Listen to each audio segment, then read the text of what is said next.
This individual who's coming to this stage is one of the great kings of the Jersey jungle.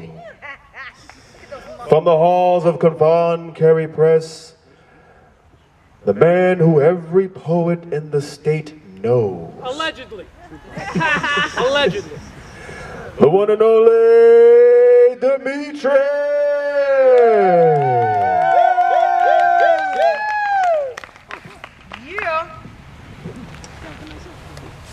Bienvenidos everyone, welcome mi gente. This mic is still hot after what you just did. It is amazing. And by the way, I'm usually the poet that goes into the crowd and starts like pointing at people and talking to them. I've never been spoken to before in a poem, so thank you. I have been donned and blessed.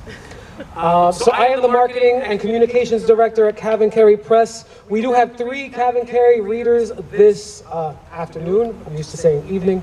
The first person is going to come by the way of Newark, New Jersey. Where are my Newark people at?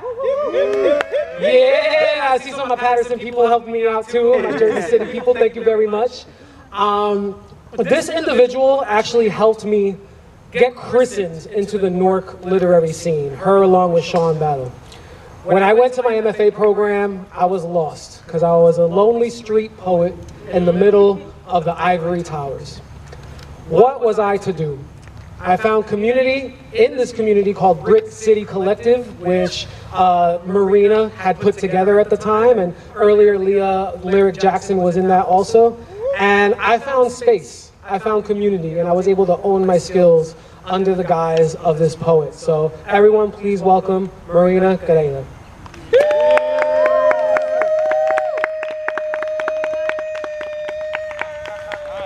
Keep it going, keep it going!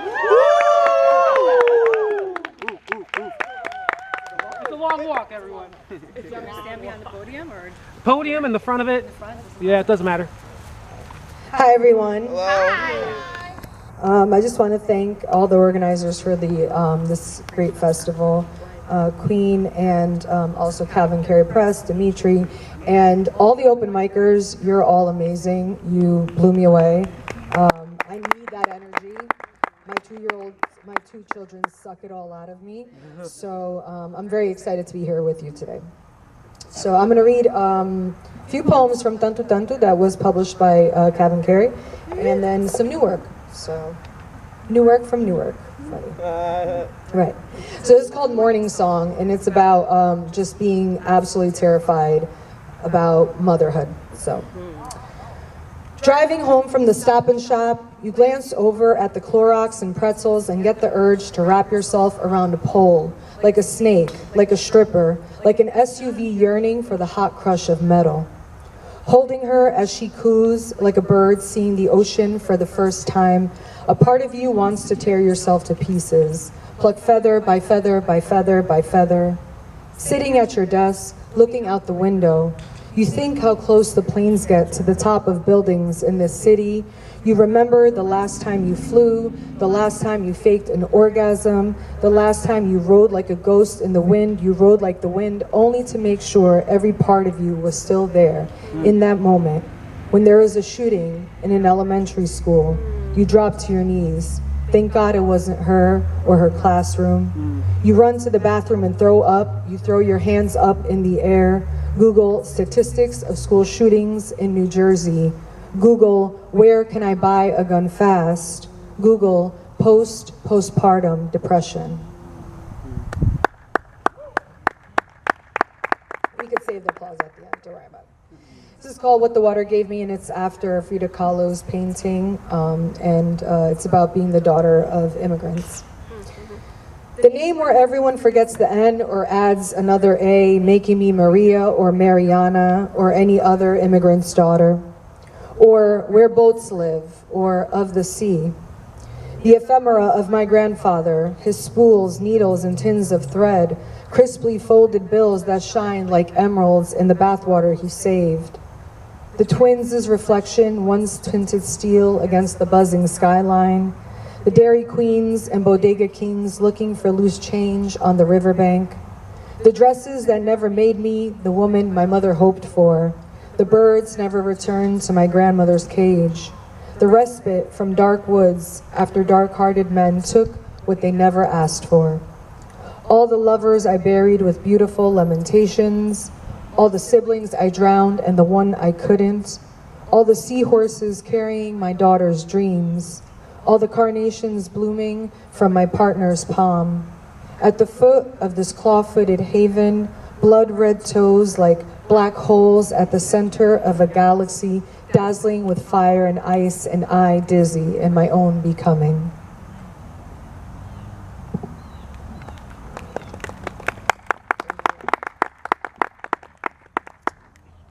This one's called The Body.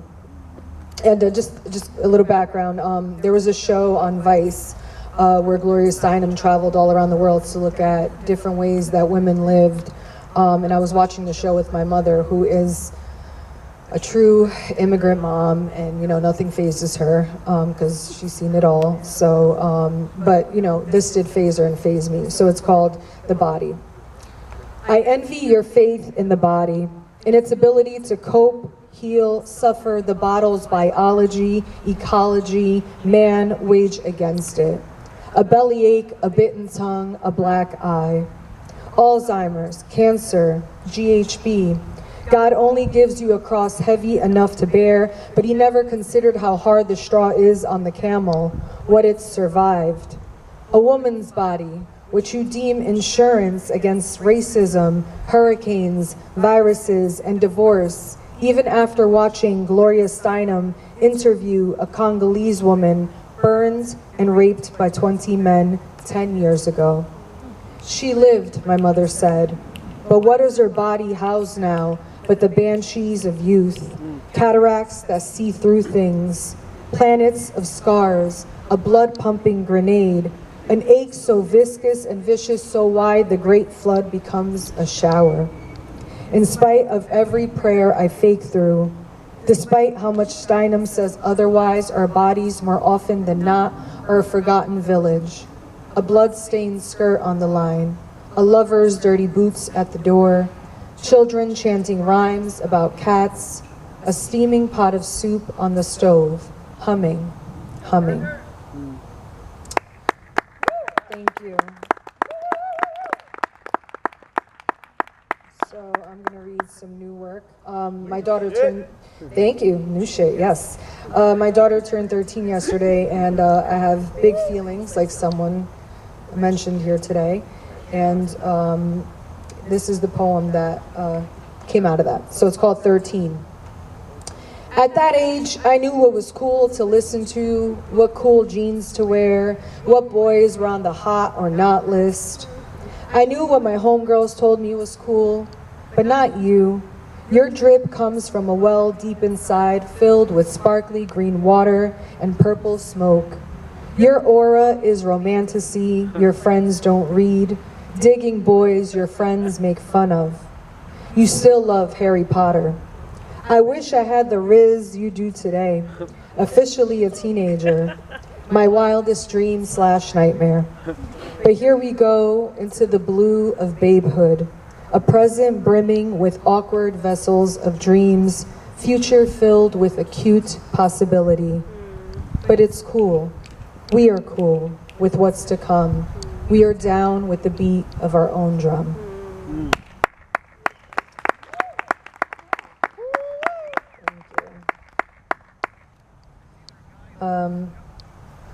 So I'm working on a new collection, a new project. It's about motherhood, and this is called Prayer to the Saint of Single Mothers. Saint Margaret of Cortona, keep me from killing these kids. Years ago, it was my biggest terror, and now it's a thought bubble my blue heart has in the shower. These goddamn kids who get more than they deserve from someone far too deserving, or maybe less. I don't know if I'm a good mother or a bad one. I'm winging the whole shit, like a bear preparing for the worst but praying for the best. Every day I care for these hellraisers, Kraft mac and cheese and clean underwear, gummy vitamins, TikTok, Roblox, the Potter series, Stanleys, Nikes, iPhones I can't afford to buy. In a four-letter world, my mother's love language was presence, and the apple didn't fall far from the tree.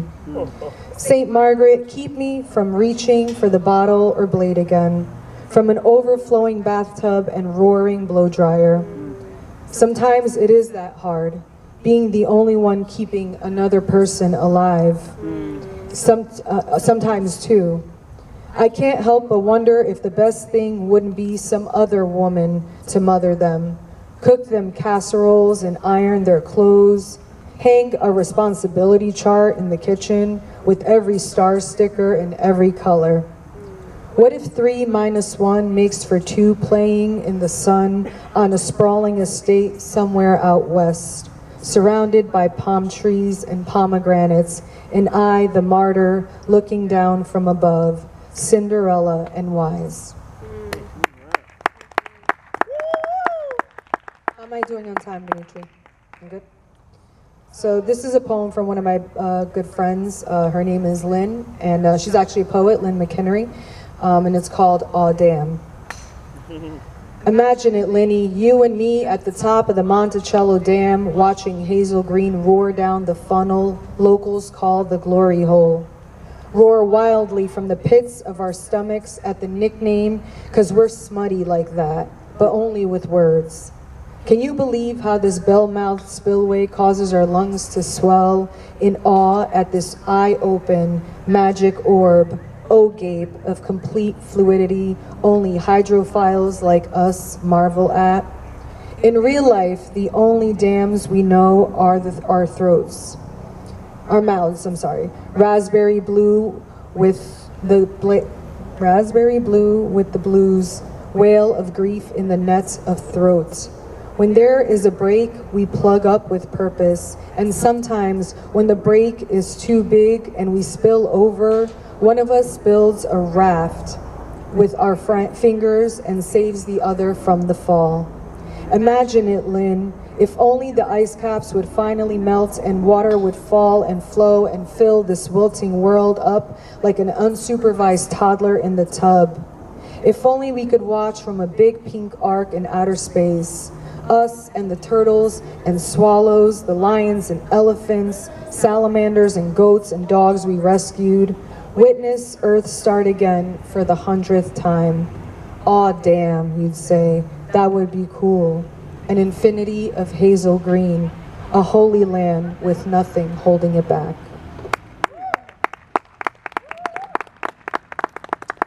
And I'll end with a short poem after Adélio Prado, who is an amazing Brazilian writer, and I want to dedicate this to my partner who's here today. It's called Love in the Ether. Between noon and 2 p.m., I think of mangoes, how I've never seen a mango tree in real life, how I want so bad to eat a mango straight from the limbs of your grandfather's farm, the sweet, fuzzy juice sliding down my chin, between my breasts. I think of you holding a mango out to me by Rio Parabaina, peels on the sand like little snails. I want you to propose to me with a mango in the middle of a grove. Crack open the pit to carve a little brown ring, and we'll joy sweat amid all orbs of amber, all of it from this place between noon and 2 p.m. Thank you.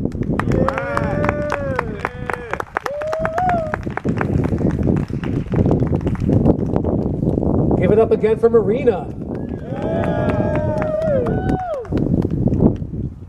Marina dropped one of our bookmarks. We have really nice bookmarks. You should all go get one or 5. They're kind of like collector's items because they change every season. The covers change, so they're kind of like Pokemon cards or Yu-Gi-Oh cards. Yeah. Shout out to the Yu-Gi-Oh cards. Putting down my trap card. Okay. So, bring it back. So, the next person we have up, another CavanKerry Press author, will be Tina Kelley. Tina Kelley, you can start making your way, and I'll give a longer introduction because it's a long walk to the front. So, I blame Tina Kelley. Wow, she's fast. She's already almost here. I blame Tina Kelley for getting me this job at CavanKerry Press. I kind of got this job by accident. I was supposed to be hired as an organizer, and I met with the group, and then after they were going to have this meeting with me, they were like, hey, by the way, if you know anyone else in the community looking for a job, we're looking for a marketing and communications director. I am now the marketing and communications director. So I did know someone that needed that job. It was me. So everyone, please welcome Tina Kelley. All right, yeah! Thank you. It's a treat to be here. Such a beautiful day. It's such a beautiful location. I'm going to read a new thing. New shit! New shit! It's called Theophilia, and it's from a collection that I'm working on called Field Guide to North American Words. I really love big words, and Theophilia means love of God. And this one just got nominated for Best of the Net, so I was excited about that. All right. It's a Stone Circle review. I go on a blind date and it's God. Hold on. There we go. I go on a blind date and it's God. Turns out there is such a thing as God's plan, and it involves a train so fast you can't read the local stops. We head straight to celebrate the anniversary of the Big Bang. He's certain it occurred in the Downs northeast of Brighton. I'm skeptical, but follow paths through high bending grass, a bridle path. A bridle path? I confide I do not believe in a gendered God, or a capitalized one for that matter. God says flirtatiously, we'll see about that. I wonder what Joe was thinking here, texting only. He's got your number. Isn't it weird, I ask him, if we're the consciousness of the universe, how we go straight to blessings and praise rather than complaining about design flaws like mortality, adolescence, patchouli, mosquitoes. He says, praise is an instinct, highly adaptive. But what about the Book of Common Prayers? Predilection for self-loathing, calling ourselves miserable sinners, unworthy of sacrifice. That was administrative error, he says, dang committee. After the silence lasts, I say, I'm so hungry. I ponder what God will order us if he's trying to impress. Ooh, oysters, sangria, mangoes, dark chocolate.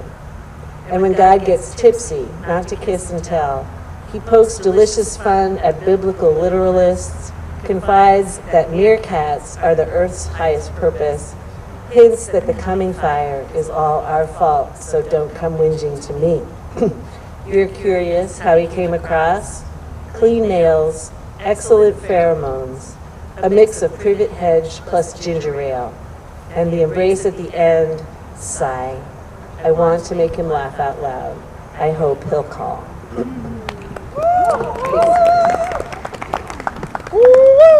This is my book, Rise Wildly, from CavanKerry Press. CavanKerry makes beautiful books that you kind of want to pet and bring home. They have a little flap so that you don't even need a bookmark, but you should get the bookmarks anyway. You should collect the bookmarks. I was adopted at birth, and I want to read this one. It's called I Wish You Had Known When You Launched Me. How I loved my home pond, its aerated, bleachy smell, the beach leaves around it, the skating, picnics, scout ceremonies, my kids visiting now, how I would feel at home in the sky, climbing high hills, seeing bluegrass like tails of galloping horses slowed down, like cirrus clouds sped up. I wish you could know how I buckled up every single time, fell for a Moreau painting called The Diamond Smiles at Twilight, never walked into a bar alone. Could you guess I'd marry the kind of guy who shared, who gave great advice on what car to buy? Did you have any idea I'd have a kid who'd say, do you think I shouldn't like you as much as I do, being a teenager and all? I hope you could hope that yes, I was meticulously raised, that a friend would call me serene, that I got so old my scars faded, and I learned 100,000 undersea mountains, only 1,000 of them named. Did the smallest thought of yours guess how very much I would love it here?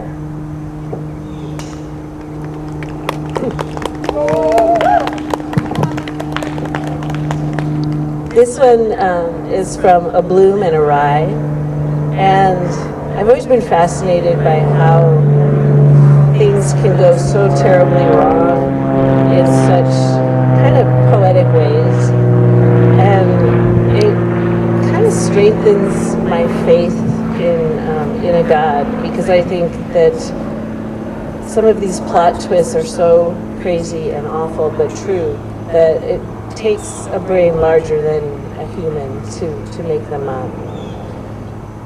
A Bloom and a Rye. God lurks in the story of stethoscope, kaleidoscope, microscope, but also in the punched ache of falling apart.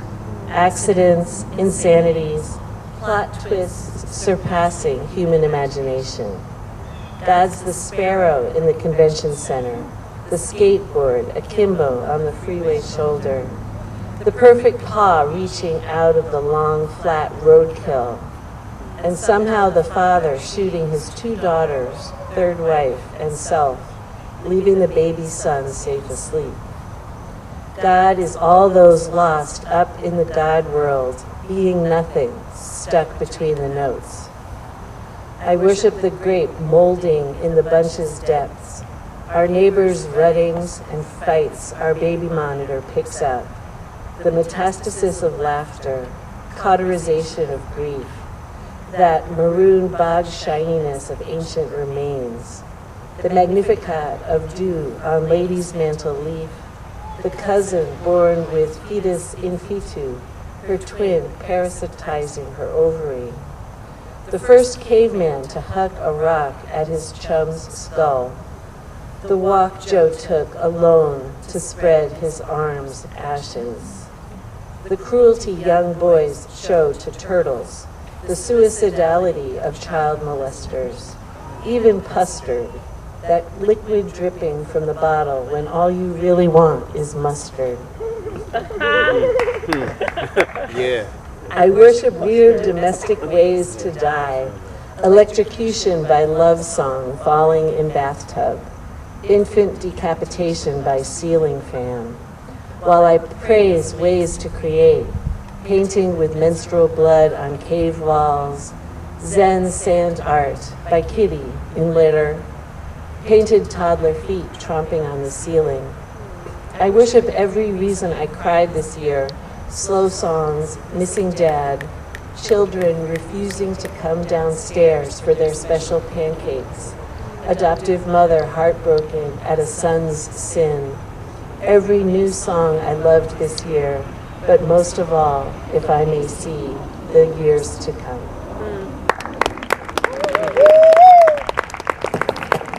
Okay. I love New York, and I love memories of commuting through there, even though I hated commuting through there. So this is called See Something, Say Something, which is what they tell you when you're in Penn Station. And I just did a riff on what would happen if you said something every time you saw something. Can you imagine? Suspect commuters, hundreds of them. National Guard guys whose camo doesn't work. It needs to be neon or fast food yellow and red, or pinstripe or Burberry plaid. Krispy Kreme, guy rooting his wiggly pinky deep into his ear.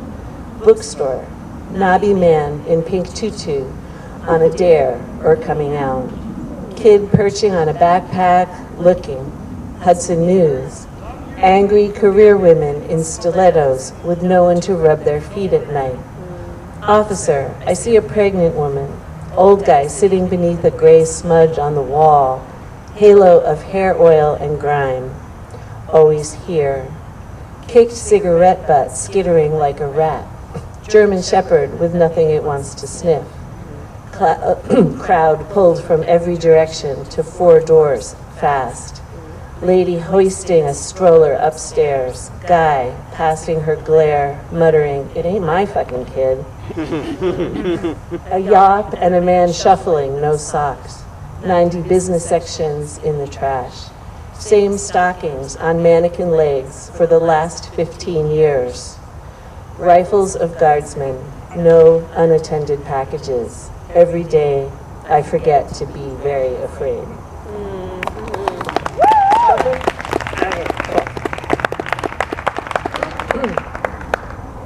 I have a quick one. Because I always do what I'm told. Oh, that's not short, sorry.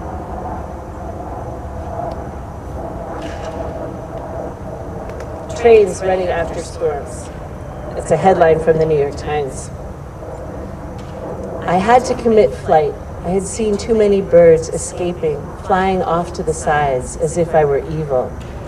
In the east, the rumbling called me, kept ahead of me, vanished. I rose and laughed. Be confident, the other trains told me. Rise wildly. I saw a star that appeared for only a second, then another, short, fast stars. In one car, everyone had the same name, all the Yolanda Schmidts on the planet at once. Yolanda, age 9, wanted to know what never mind really means. The last train followed the last engine, like the flung back droop of Columbine spurs, triumphant. We were magnificent. We're in the castle of the angels, the 5-year-old Yolanda hollered. You know the look of the small plane flying beneath the big plane, that sliding lack of control. Perhaps this is a forever nightstand, the 37-year-old Yolanda thought, pondering what had happened very early this morning. Have you ever seen a bee land on a bud and both fall fast to the ground? When we land, there's a tunnel in the moon. Thank you. All right.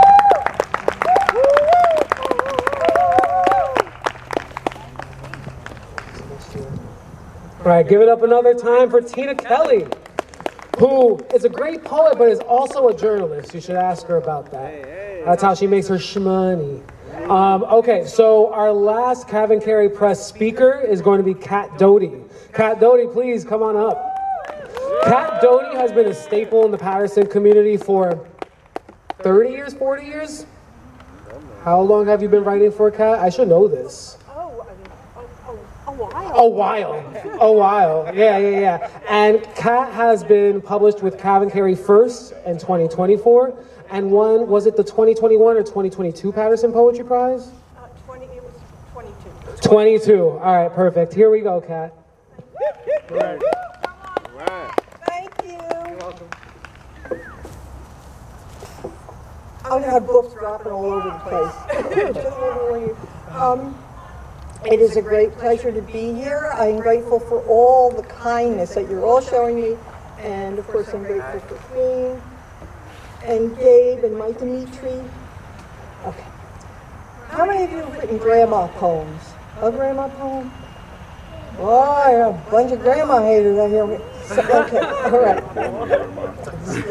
This is my grandma poem. Mischief made her lift her arms and turn with such a look of wonder on her face that I was not afraid to see the flames licking along both sleeves of her flannel robe, but stepped back, as one does from an act of God, the better to take in her glittering pale green eyes, her pirate's nose, the few yellow teeth in her little open mouth, as my mother, her own mouth open in a scream, rushed up behind her to yank off the blazing robe and dance on its burning. And Grandma, naked, jubilant, winked at me as the kettle rushed its way to boiling dry, and sent me from some far hilltop in her far world a vision of what it was certain I'd become, wild-eyed and crazy and blazing like a 6-gun, nothing at all to be met with shame or fear. So this is for her who now has long been ash, a chronicle, the last word of which is, oh. Thank you.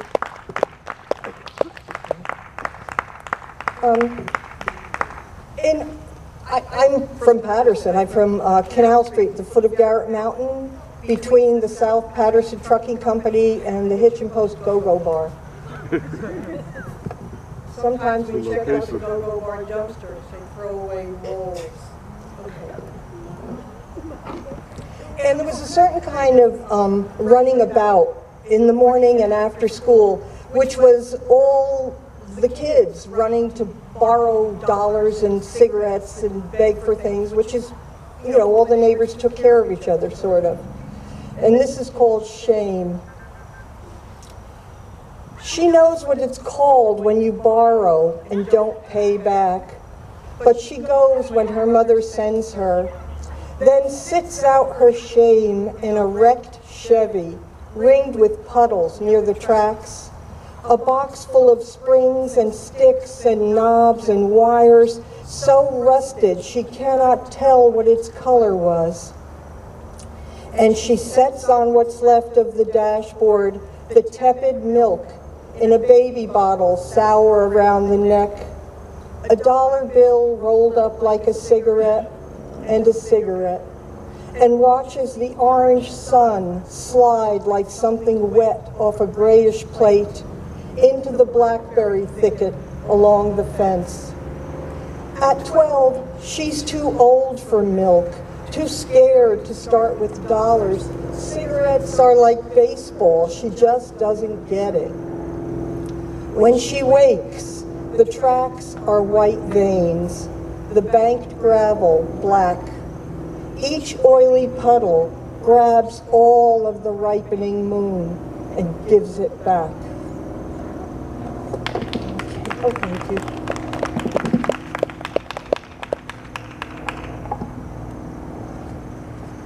This is called Tumbled, and you are all word people, and I'm guessing some of you get those little hitches in your brain sometimes when you have to do things with words. Like for me, it was if I heard two words, I had to switch the first letters. You know, so let's say you're going to pick up some, you know, something at the deli, and you're standing there going, boar's head, horse bed. Like it's very distracting. And I was very distracted when I did it when I was little. This is called Tumbled. What in hell are you doing at night on the creepiest street in South Paterson, fussing with some battery-busted wreck of a pink Barbie Jeep you found in the weeds and think you can get to run? Oh yeah, you live there. But still, underneath a street lamp, alone, the summer each phrase you hear gets tossed in your head till the sounds reverse. So candy bar morphs into bandy car, and starts at 4, emerges farts at store. And you, consumed, ignore the spank of steps and don't look up, though you feel the shadows' arcing fingers touch you. And sooner than you can summon, done, ranger, the real hands behind the darkness pluck you up, and round your neck a thick arm wraps itself. You hear, I have a knife, don't make no noise. But knife and noise both start with the same sound, though he kite mill me works. And this is a blade, all right. It's point where your shirt and shorts are parting ways. But he is new at this, fumbles to knead your front with his knifeless hand, and you drop your dead weight to the gravel and fake him out, and escape with a few minor cuts and an earful of slobber. And he doesn't get what you know he really wants. So you run a victory lap through the crabapple trees, past pricker bushes, beer cans, some bum's wet mattress, screaming, shirtless, triumphant, a geyser whirl.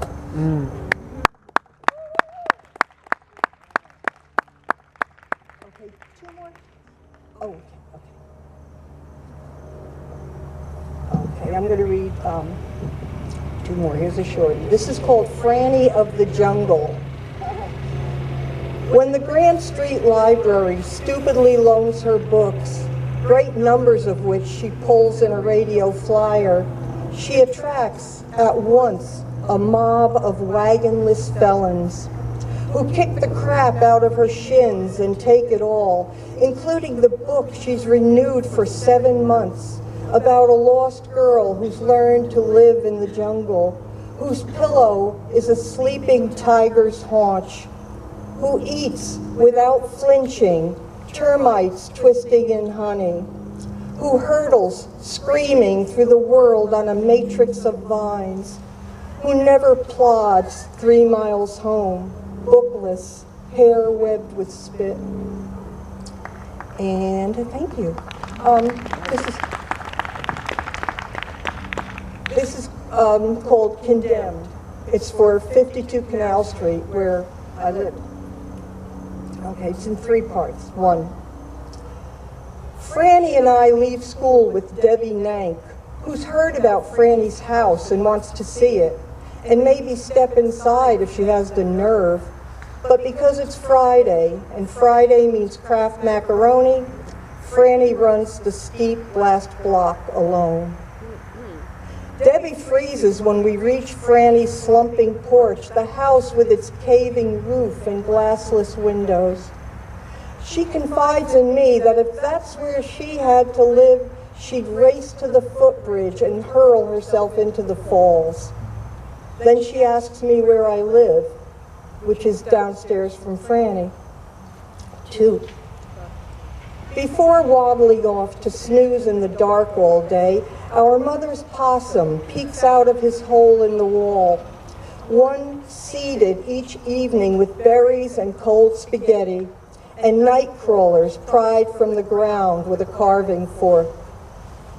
In volume O of a neighbor's Funk and Wagnalls, in dawn's primal light, with coffee and some despair, she learns that the only marsupial in our country, not to mention the first one ever to live in her kitchen, belongs to the least evolved of all the species. Like her, for millions of years, he hasn't changed. But for now, she takes solace in her possum's opposable thumbs, the phalanx of fangs he bears in a pink-tongued yawn. Soon her children will waken and plague her with their needs. 3. While Peggy draws John Lennon on the wall, I print in magic marker on the ceiling a poem I love about poppies and the dead.